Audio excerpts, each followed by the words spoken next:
Derek J. Hi, Derek. How are you? Hi, I'm terrific. We're about to go live in 5 seconds. Are you ready?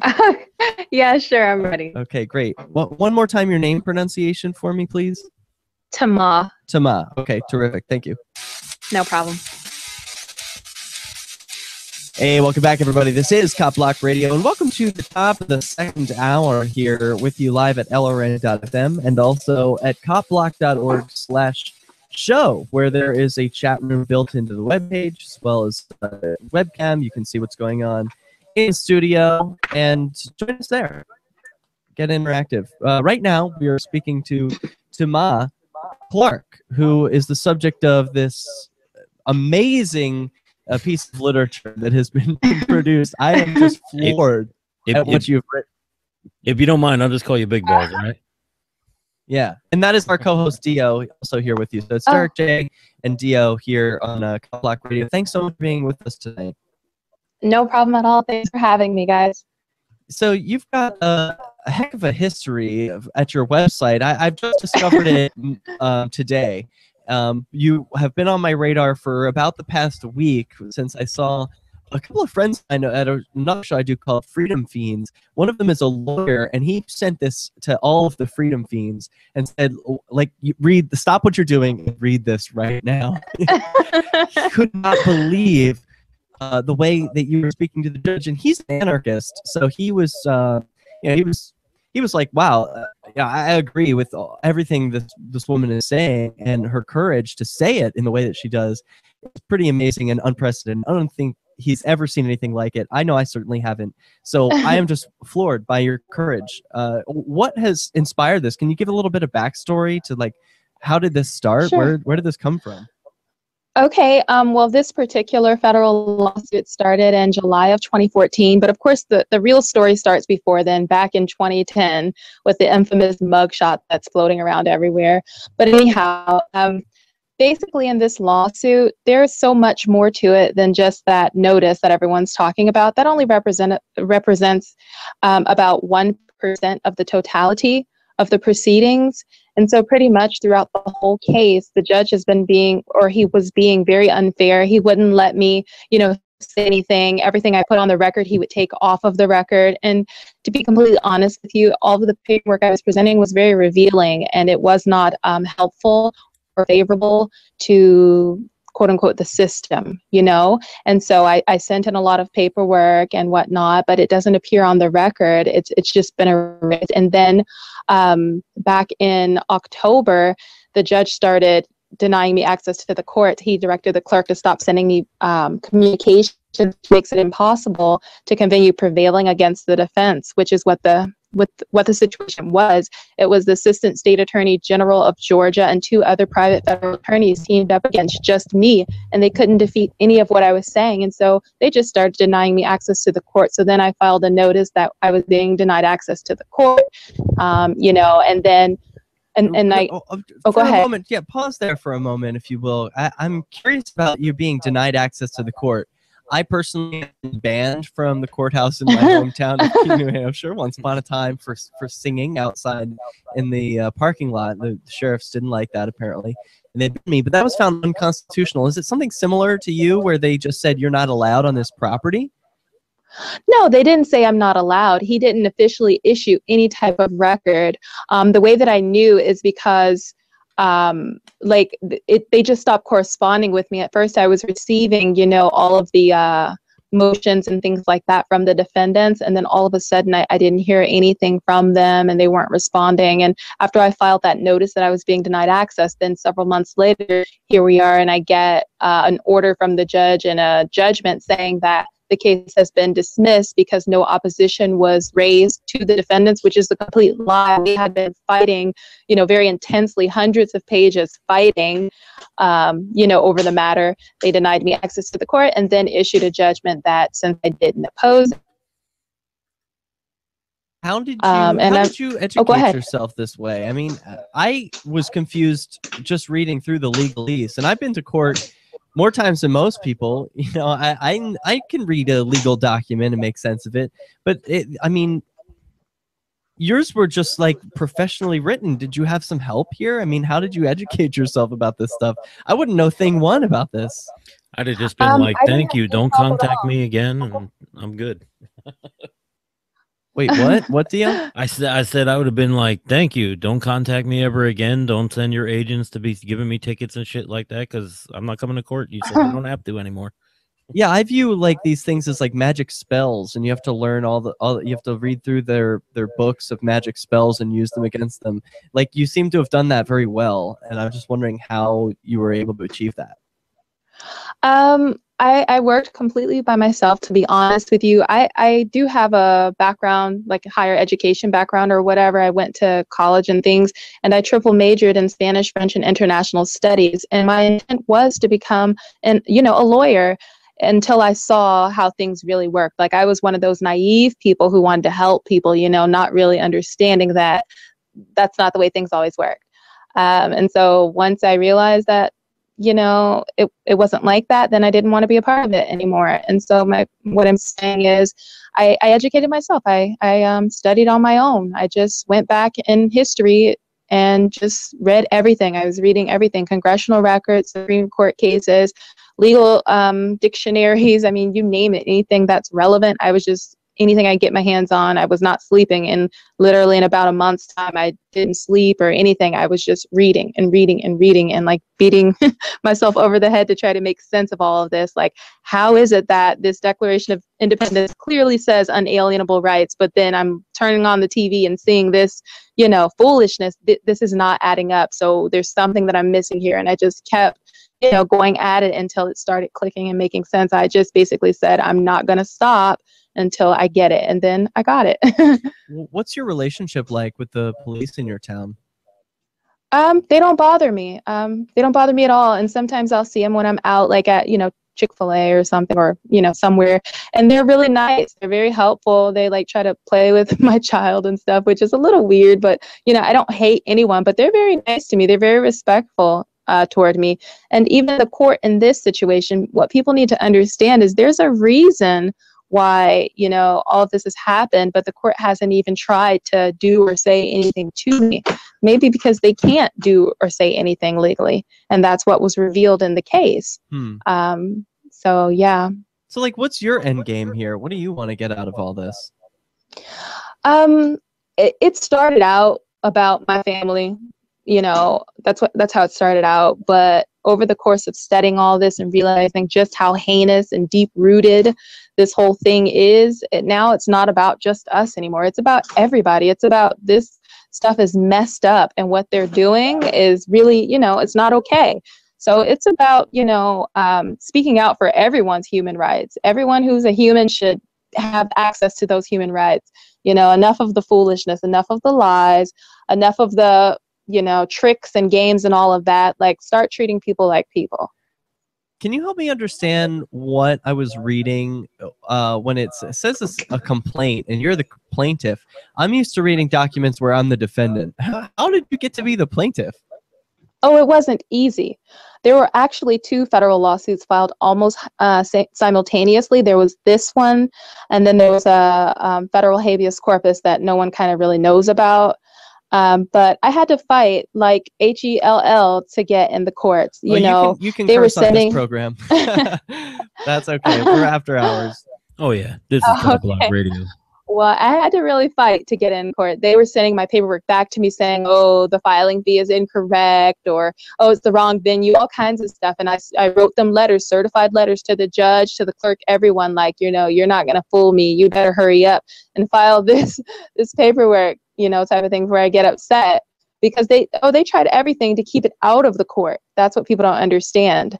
And then once I finally got in the court, they thought that they were going to be able to beat me out of the court in terms of, facts of law, and they weren't able to. So then they just started denying me access, and then they just, threw the whole thing out and said it was nonsensical. After, mind you, having spent months of time fighting me and a lot of money. And if it was nonsensical or whatever they're trying to claim now, then why even give it the time of day, I don't know what I would give to be a fly on the wall in your courtroom. It must be amazing. I hope we can get some cop blockers in there with video cameras for your next trial or hearing or whatever you've got. Hey, we got to take a quick break, step away for a moment, and take a trip to the free market. But when we return, I want to hear more about the future of these lawsuits and how we cop blockers can learn from it. We'll be right back.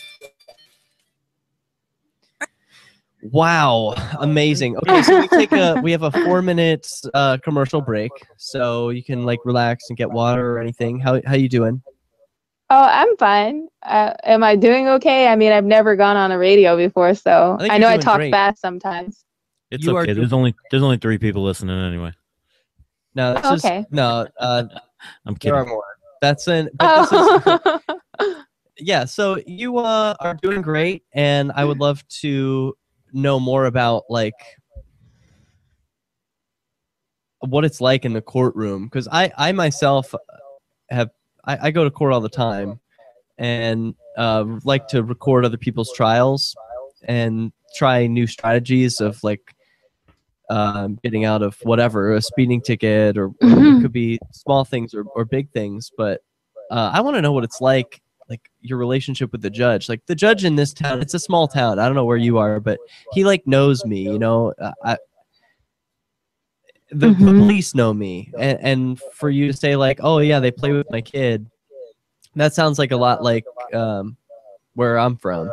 But like in the cities, like where I'm originally from, Philadelphia, the police, like you see them once and you'll never see them again. So the relationship is very different. And I'm just wondering what it's like for you, like relationship wise with these people.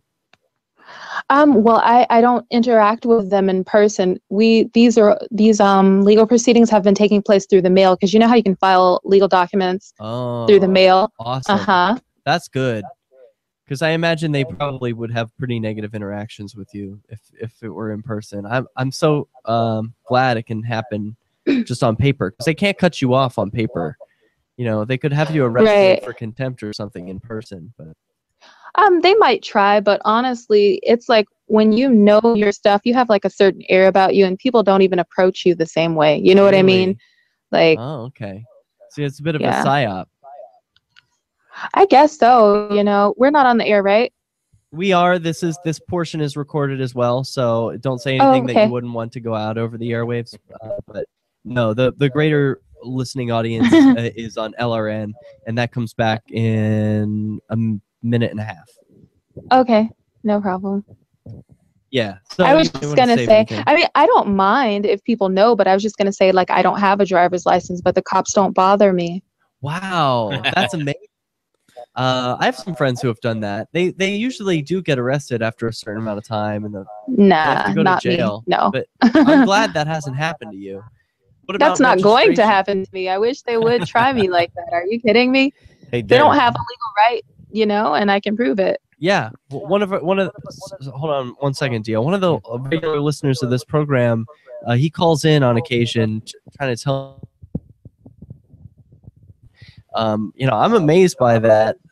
I have a driver's license. I don't know what I would do. I get pulled over all the time. If I didn't have one, I'd be going to jail. But I want to know how you do it. So if you don't mind sharing about that when we come back, I'd love to ask you about that. You can ask about whatever you want. Wow. It doesn't matter. This is amazing. You're unlike any other guest, because you're not being represented by a lawyer. Lawyers are like, don't talk to the media. Don't tell them anything. You know, keep your mouth shut and let this case be over with. And you're like, yeah, talk about anything. That's cool. Doesn't matter. I was gonna say, you know, we were supposed to give away that badge. I think we need to give it to this woman here. I think she is fully deserving of a badge. Yeah, absolutely. I think you need to let Derek know your like mailing information, and so he can let me know so that I can mail you a free. All right, we're coming back in 10 seconds. Hey, my friend just moved to an address 187. I was cracking up. All right, be right back. This is CopBlock Radio, and we are back live.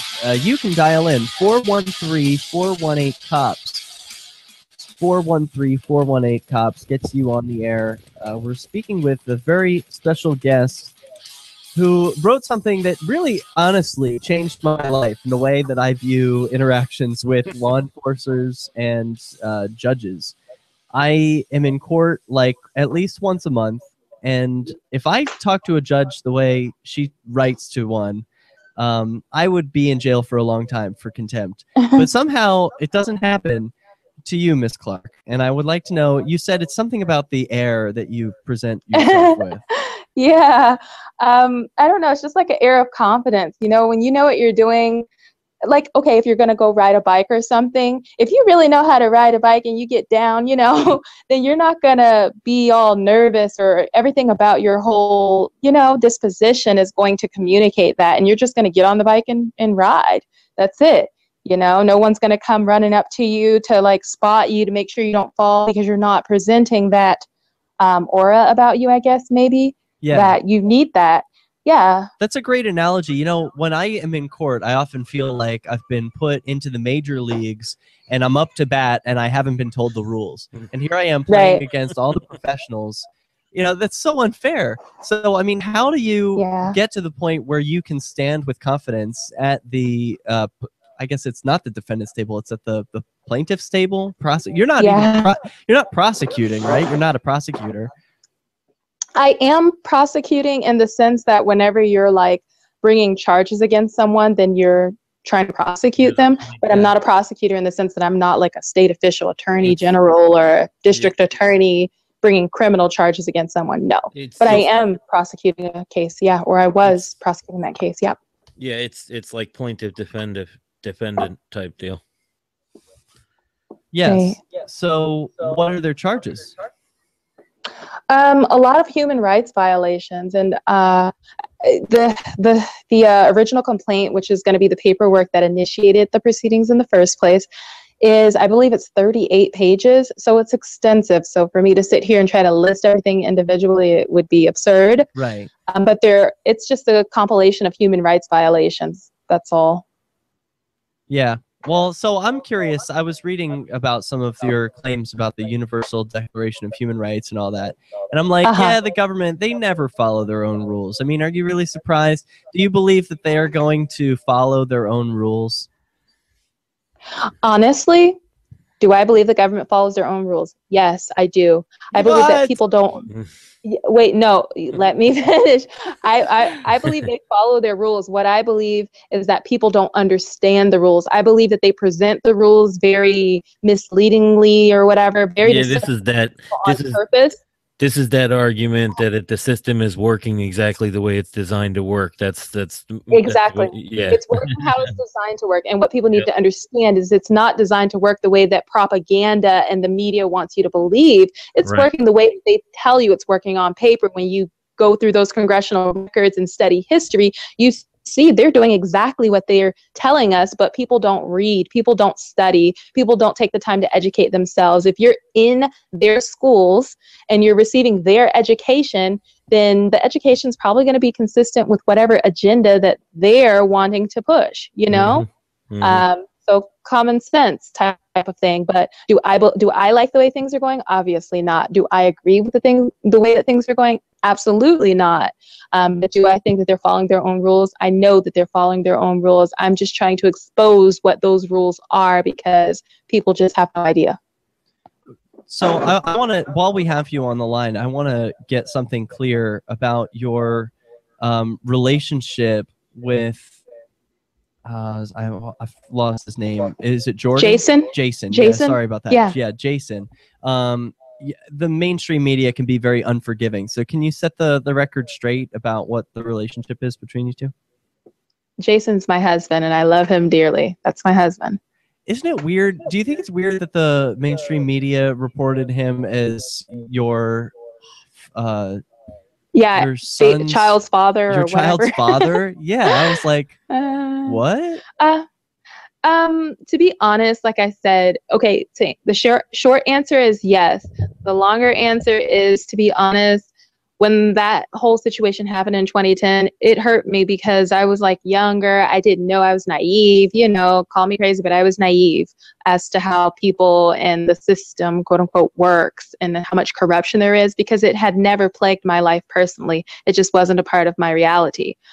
So that first time, I was hurt. I was like, why would someone lie? Why would they say this? That's not even true, type of thing. Since then, please, I've grown up so much. My skin is tougher than tough. You can't say anything. I don't give a whatever. I don't care. Yeah, I guess you don't give a shit. From your writing. Yeah. So tell me also, I'm always skeptical of how the mainstream media reports on this stuff. They said it was a suspicious vehicle stop in September 2010. But they don't say what was suspicious about it. I don't see anything suspicious. It says that there was an AK-47 and 45, which were cocked and fully loaded, which I think is great and awesome and good for you for being well prepared. And that you had wilderness survival supplies. This sounds like it's my car. So what's suspicious about this?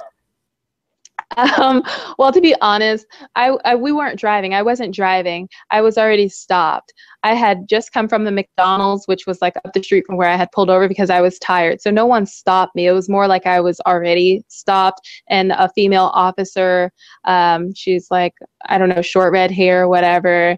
And she comes and she says something about, is that weed I smell or something? You don't have any weed on you. Right.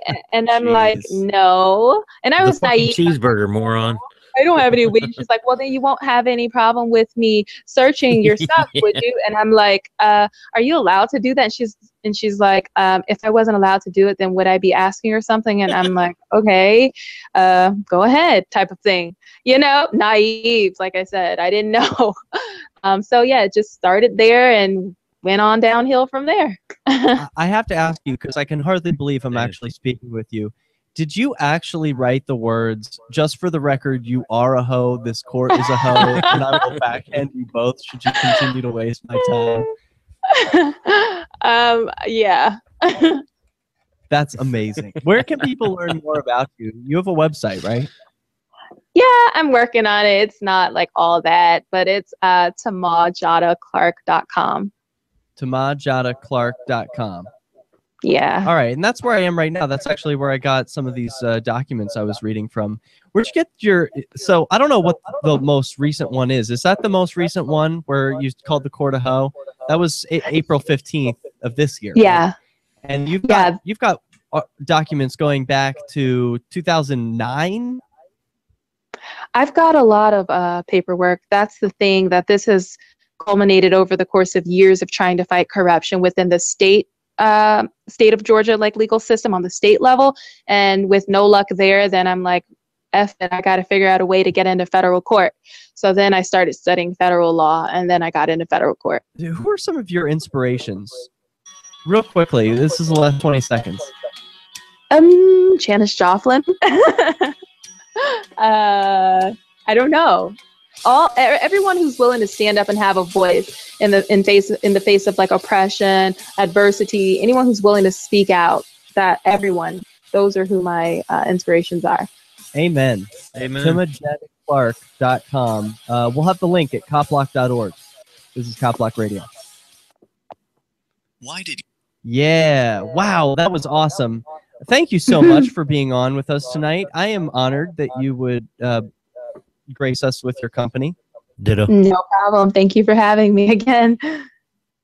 My pleasure. And I'll be in contact. I'll send you a link to this episode via Facebook. Sounds great. I'll post it up on my wall. Thank you so much. Don't forget to get her address so we can send her badge. Oh yeah. And I'll be in touch via sending you a CopBlock badge. Okay, you sounds have definitely good, guys. earned it. Good night.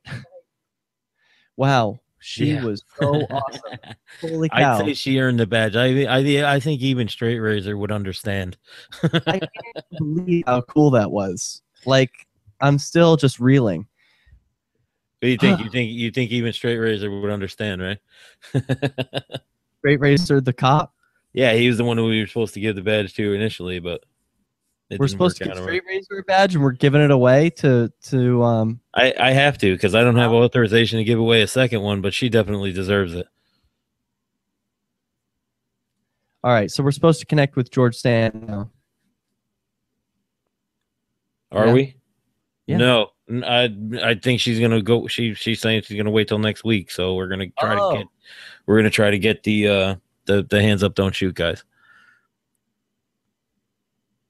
What you need is email, right? Yes.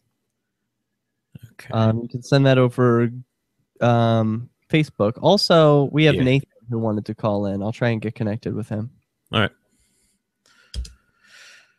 A truly free market, making it just a freer, great place to live. It's the world's largest all-interest libertarian community, and it's only getting... Nathan? Hey. You there? You cut off the guy who was talking about how the Free State Project is all about life, liberty, and property. Yeah, screw him. I'm not in that ad. Fuck that ad. Oh, really? Yeah, I guess you're right. I'm in every other ad. I'm on everything else on LRN. It has to be all Derek J all the time. It's not so bad. People in that one ad are not even in New Hampshire, like the one where Allie talks about it being a peaceful, loving, positive place. Yeah, everyone in that ad is not here. I think there's one person who, oh, I mean, Allie is still there, I suppose. Nope. But oh, really? Huh. Nope. She moved back. Maybe it's time to take the ad down. Yeah, seriously. So, do we have these guests? Yeah, they're ready. Do you want? Can I? If I just send them the link that you sent me, right? I'd be able to hook up that way. Should work.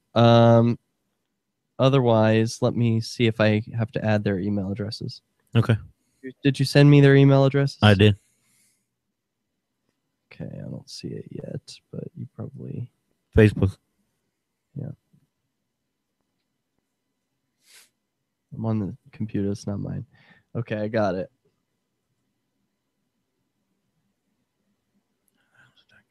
Coming back in 30 seconds. Okay. Nathan, are you ready? Okay, great. Just in case we don't have our guests, we'll try and connect with them while we're talking to you. Okay. Invited. So they have been invited. So that link that I sent you, Dio, should work for them. Okay.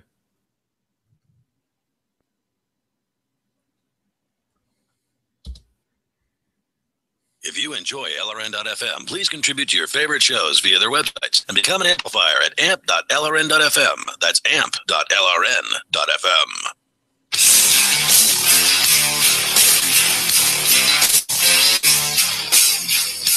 Welcome back to CopBlock Radio. You can take control. 413-418-COPS. Do you have some questions about what Chima was saying about how she can take the courts to court? I find that confusing and awesome, and I look forward to hearing and learning more from her. Right now, we have a special caller on the Skype line. You can also Skype in at CopBlock Radio and join us at copblock.org/show. I want to take this moment to remind listeners that you can get your own CopBlock gear, like the copblock.org badge at copblock.org/store. And we get our next guests ready. Nathan, you had a question or comment that you'd like to share with the audience. Go ahead. Yeah, I briefly wanted to touch on the spanking issue that came up in the previous hour. So there are studies about it, and I'm not really going to get into those, like the empirical, the empirical side of it. There's lots of people who do that. I'm just going to talk about sort of my kind of logical arguments that I have about it. But people who are interested in that can go to YouTube and type in "Bomb in the Brain." It's a small web series that talks about facts and statistics related to spanking. So any viewers who are interested, listeners who are interested in that can do that. I wasn't here in the very, very final segment. Did you and Dio talk about that issue further? No, we were joined by a very special guest who blew me away. Derek's just going to spank me later. But that's consensual. Yes, absolutely. So So I've sort of not had a strong opinion about this for most of my life. I've witnessed people who spanked, and I've seen people who don't spank, and it's hard to really draw conclusions a lot of the time based on that. There's kind of this attitude out there that if people want to do something, if people have a particular parenting style, then that's okay. If they want to spank, that's fine. If they want to lock their kids in the shed, that's fine. That might be taking a little extreme, but that's kind of the general idea, that parents should be able to do what they want to their children. And the thing about spanking is, or the question to me is, what is the effect of spanking that is going to happen when you do it to your kids? What's going to be the result when they grow up, when you, as a parent, undertake that kind of disciplinary action? And I kind of have two thoughts about it. And so the first thought is what you said, Derek. When you're spanking them, you're not really telling them right or wrong. You're telling them that you need to do this because I'm bigger than you. And, like you said, a lot of parents stop spanking when the kids get to be about their height or their strength. So, and then the other part of it is, I think a lot of parents have this problem where they're not giving their kid attention, and kids, they really like attention. So I think what happens a lot of the time is, if parents are not giving their kids attention, then they'll act out and scream and run around and do whatever, and then the parent ends up spanking them to enforce compliance or to behave or stop running around, when what the kid really wanted is just some kind of attention. So wow, those are the two thoughts that I had about the topic. Well, let me just say that I'm watching my neighbor raise his kid right now, and the kid is out of control because they choose to not spank the kid. Okay, he's he walks up and punches his father right in the balls, just out of happenstance, just to say, "Hey, Pop, how you doing?" Bang. That would piss me off. I'm sorry. I would have to beat a kid's ass at that point. If it got to be that bad, I would have to beat a kid's ass at that point. Well, so yeah. I think what Derek's getting at is, how does the father act? Is he the kind of guy who punches people in the balls? No, they are very calm. They do not spank the child. They try to make it, hey, Colin, calm down. It's time for the timeout, and then it's like, just whacking motherfucker once. Yeah, and I appreciate your position, even though I disagree with it, because you're kind of seeing this example where they're not spanking and the results are bad. So it might be easy to conclude from that the kid is walking around right now thinking that the world owes him a living, right? That he can do no wrong, that there's no consequences for his actions. Sorry, how old is he? Like 7 and 8, something like that. Okay. So the example that prompted all this discussion was an adult, which I don't think is a very productive thing to discuss, since by the time you're an adult, all parenting is done with, and there's nothing you can really change about it. So I think the conversation is more relevant for your neighbor, since he's still at a point where his decisions matter. And I think it's relevant to the CopBlockers who watched the video of this woman beating on her son and cheered. I know a lot of CopBlockers watched that and had very different reactions about it. And anyway, I think it's interesting, and I think it's also a perfect segue for our next guests. Theo, will you introduce them, please? And Nathan, feel free to stay on the line. Yeah, absolutely. We got Rafi, Jason, Ansari here, and I'm not sure who the other guys' names are, so you're going to have to help me out there, Jay. Hi, it's nice to meet you, brothers. This is the man Chris Golden, who put the project together originally, and this is my man Patrick Younger, also from our crew, the Skeleton Crew, who filmed and directed the entire video. Cool. What's up? How's it going, man? Awesome, man. Meet you guys. Thanks for having us on. Yes, thank you. Absolutely, man. I have to ask, any relation to Aziz? Aziz? Unfortunately, no. A lot of people ask. I thought maybe we might have had another celebrity for our celebrity hookup thing that we were trying to get together there that I was telling you about. That's funny. I actually recently just started getting into his comedy, so it's kind of coincidental. He's a funny guy sometimes. No doubt. So, Right on, man. What's going on? We got this song, this Hands Up, Don't Shoot. Are you playing that, Derek? I can't hear what's going on back there. We're actually. Yeah. We're in the upstairs of a club right now in Guelph. Oh. I hear woo-ha, yes? Yes. I got you all in check. Is it overwhelming? Is it overwhelming? No, but I can hear the bass line, and I know the song very well. We're in the upstairs of a club right now. Yeah, so it's kind of in the background. Yeah. Boo, boo, boo. Boo, boo, boo. That's what happens when you bring hip-hop artists onto it. It's cool. I like that song, too. No doubt. But yeah, like tonight, you know, I'm sure they won't be playing it at the event that's happening downstairs, simply because, you know, it's a real like laid-back, artsy vibe that's happening. And oh bullshit! Put him on the phone. I'll talk to him. Put him on the phone. All right, let's bring the laptop fucking down. He's gonna do it too. Look at him. He's gonna do it. I was going to. It'd be way too loud. I'm sure that'd be overwhelming if we actually went down there. Well, where are you guys at? We are in Guelph, Ontario right now. There's an event happening called the Bang Out, and it's basically going to be the last event happening at this location for quite a while because the gentleman who puts it on is heading down to the States to do some artistic mural work on the streets and stuff like that for some local businesses. So it was like kind of like we wanted to do this interview somewhere else, but we knew that like this that's a great location. Super important.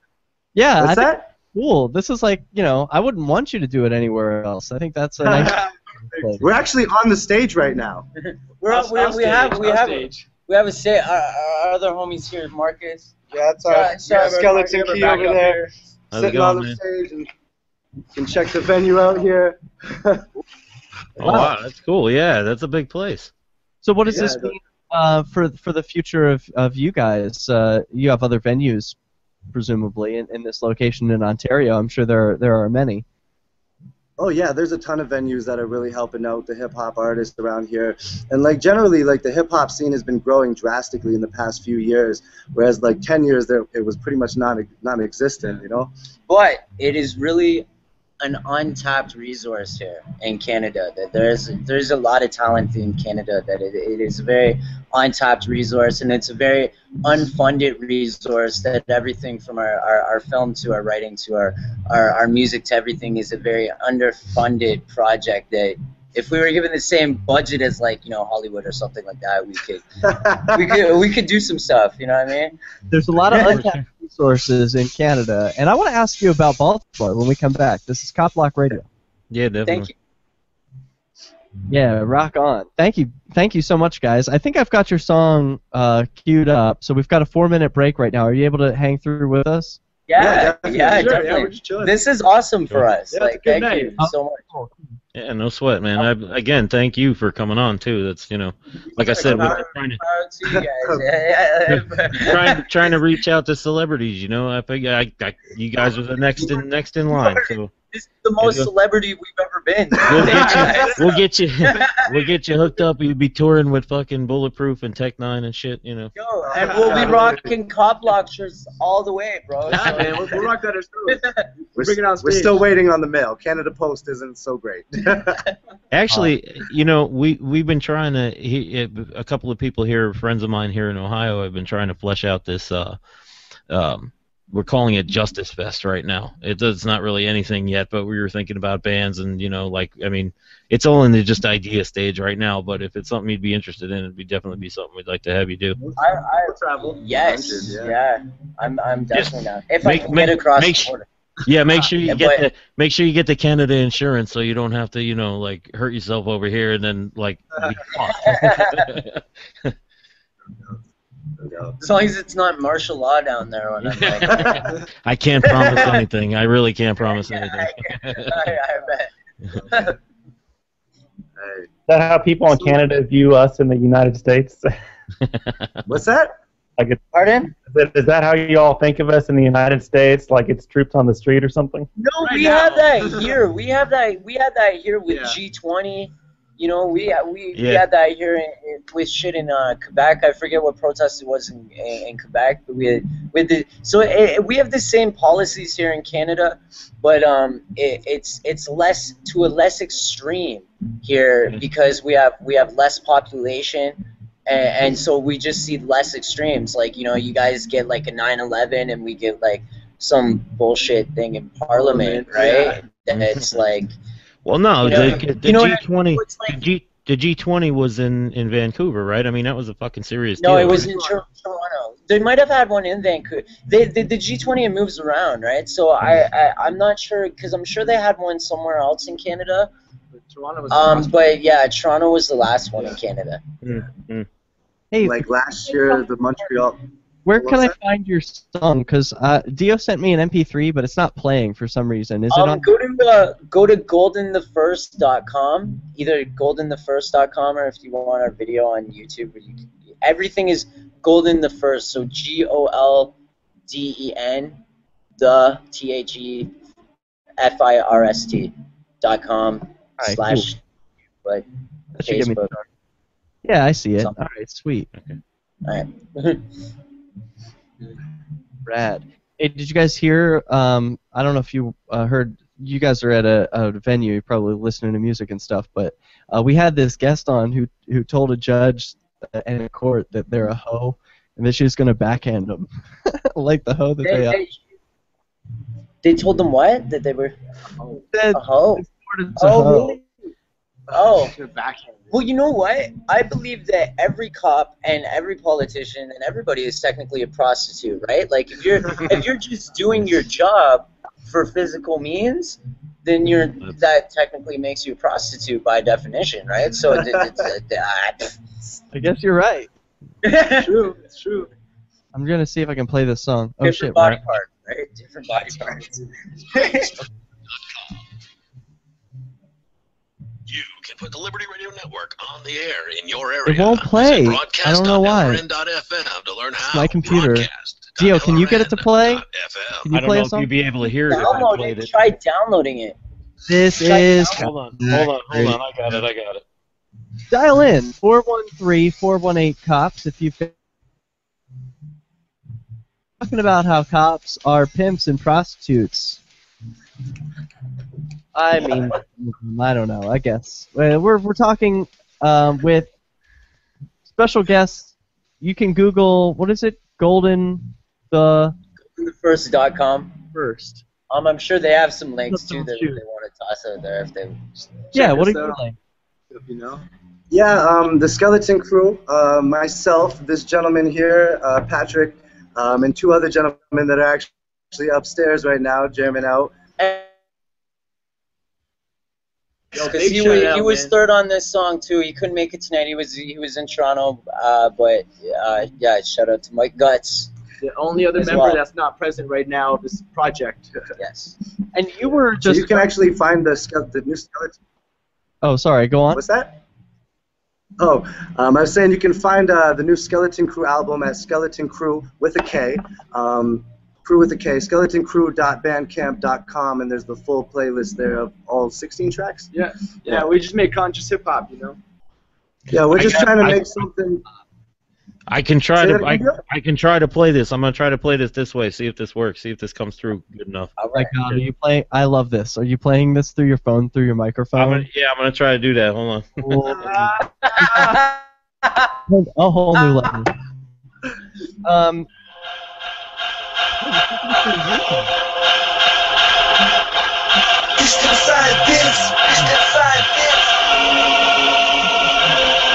Hands up, don't shoot. Against all laws, with your back against the wall, what you gonna do? Hands up, don't shoot. See the martial law, y'all will freedom and all. Guess it's on you. Hands up, don't shoot. They never get along, this all calm, till they pull it on you. Hands up, don't shoot. Shoot. Hands up, hands up, hands up, hands up. This one for Mike Graham, two for Sammy and team, three for Eric Garner where they choke the airily scream. Got me having night terrors, the American dream. With all these pics around me, no wonder that I can't breathe. Four for the victims that ain't make it on TV. Five power fists to the revolution for my people. Oh, saying no justice, no peace. One big middle finger saying fuck the police. Got me worried about the day when nothing bullets might stick in. But I didn't wear a vest, I just wear my white privilege. Some things haven't been addressed. Let's get right in them. Dead people ain't been oppressed. Look at the prison system. Mainly blacks caged in with natives on the block. Police racist with cases. I call it culture shock. The low with the wages, stats raised, and more they shot. Quality of everything down. Only hands up. Don't shoot. Against all laws, with your back against the wall. What you gonna do? Hands up. Don't shoot. See the martial law, y'all. First on that track was my man Chris right here. And then I'm up next, obviously. You're watching the video, aren't you? Yeah, man. I don't know if you want to give him the whole thing, but I was kind of like, you know, there's a nice little tease for him. Let him look up the rest of it themselves. There's plenty in there to listen to. It's a longer song, so there's a lot of hooks in there. That was awesome, guys. So what inspired you to write that song? Well, you know, it was a collaboration of different things. You know, here in Canada, like Chris said before, obviously things don't happen on such a drastic scale. But the fact of the matter is that just down south, like, y'all are neighbors. And it's honestly no different than seeing my next door neighbor get shot down by cops. And, like, we're still having the same problems here. We're dealing with this Bill C-51 shit right now. And, like, there was a lot of anger built up. That's basically it. I was pissed off about Ferguson. True. It was mainly Ferguson and Mike Brown. I think that was I don't know if it was a big eye opener. It was just more of a pouring salt on a whole bunch of wounds that were already there, right? But that was a big piss off. And I knew Frack and I knew my guts were already probably on the tip of they were probably going to make a song about it if you know. So I figured him, Frack, and get my guts, and that would be the perfect combination. That they were already going to speak about it anyways.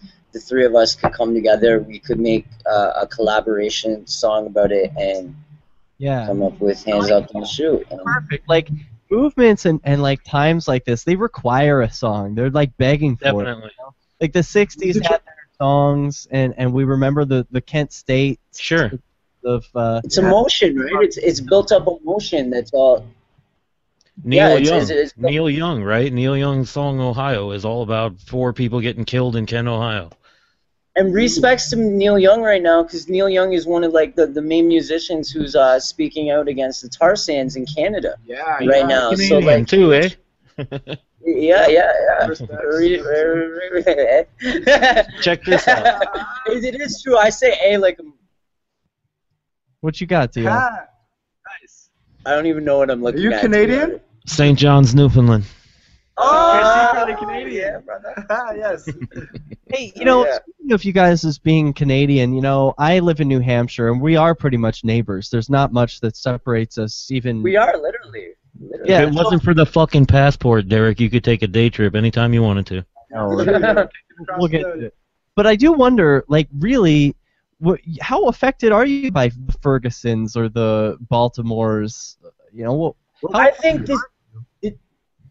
I think the States has its hand like so far up our ass, right, that it's hard for us not to be like really, you know, like people talk about, you know, the North American Union or New World Order or whatever. Like really, it's already like if you look at like the NATO countries, it's already pretty much like that. They'll always use a divide and conquer method to put people. Half of America doesn't even know what that fucking North American Union is.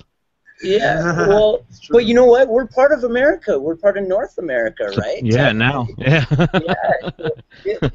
But like even like geographically, and if you go to South America, they call all like like white people, like gringos, right? Because they consider themselves Americans. They realize that they themselves are Americans, so it makes no sense to call the people in the United States of America Americans. But for some reason, United States and Canada has their heads up their ass that the United States thinks it owns it all, and Canada thinks that it's too good for any of it, right?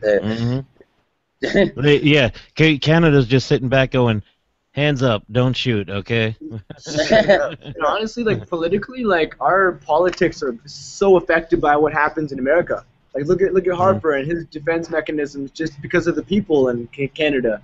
They feel the American struggles and that the whole all the stress happening, but it's like that's almost just more vulnerability to leave them in. Like, yeah, like speaking of that, the protest we were at, the where we shot a lot of the video. That was at Nathan Phillips Square, by the way. The Bills C-51 protest. That is so similar to when you get down to the nitty-gritty of it, to the Patriot Act that they had in the United States. Yeah, Rappy was telling me about a little bit. And the National Defense Authorization Act that you had in the United States, right? So when you get down to the nitty, you know, we have the same shit in Canada, except we're a few years behind, and we're a little less budget, right? That's really what it comes at, like how we were saying with music video and everything. It's less budget, less extreme, less, you know, fireworks and razzle dazzle and shit.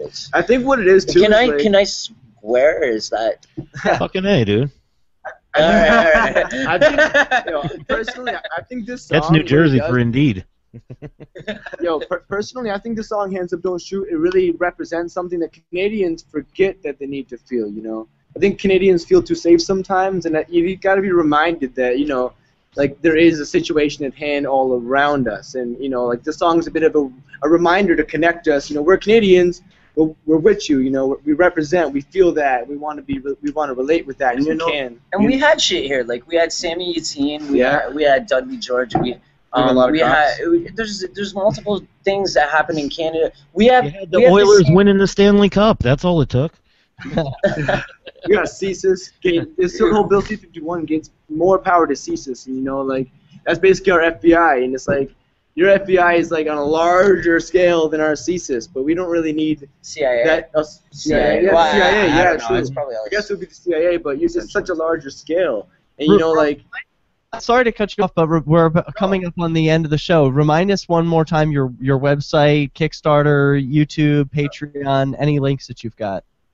Okay, so if you want to check out Skeleton Crew's music, just some funky hip hop for the revolution. Skeleton Crew, crew with a K, skeletoncrew.bandcamp.com, and my man Chris. And goldenthefirst.com, goldenthefirst.com, all one word. Skeleton Crew. Thank you so much for having us. Yeah. Good night. Seven Pillar Productions. You guys have to check it. Peace and thank you so much to CopBlock. I share your guys' stuff all the time, and huge supporters over here. We're huge supporters. CopBlock Radio. Right on. Yes. Yeah. All right. Thank you guys. I appreciate you so much. Thanks for being on. Yo, cool. Thank you. Thank you. We'll make sure to put a link to Skeleton Crew and Golden the First when this episode airs. So thank you so much. Well, it airs live, but we'll put it in the show notes. Awesome. Thank you so much. Good, man. Thank you. Appreciate it. Cheers, guys. So much. Good luck. Thank you. And Nathan, you remain on the line. You said that you would like to do a quick 5-minute post show wrapping up the topic of spanking. Are you open to that, Dio? Sure, man. If you want to go ahead, go ahead. Okay, Nathan, go ahead. Let's hear it. Let's hear it. Don't make me have to spank you now. Let's go. Yeah, Jesus, Nathan, come on. Where'd you go? I didn't mute anything. Nathan in Texas, going once. Nathan in Texas, going twice. Well, we're going to have to end the Oh, well. He was there. But anyway, we'll do this again next week. We may continue the issue of spanking. Block issue, but it was interesting for the moment. tomorrow, catch Flaming Freedom, where we'll be talking about gay sex and anarchy. FlamingFreedom.com. Good night, y'all. Good night.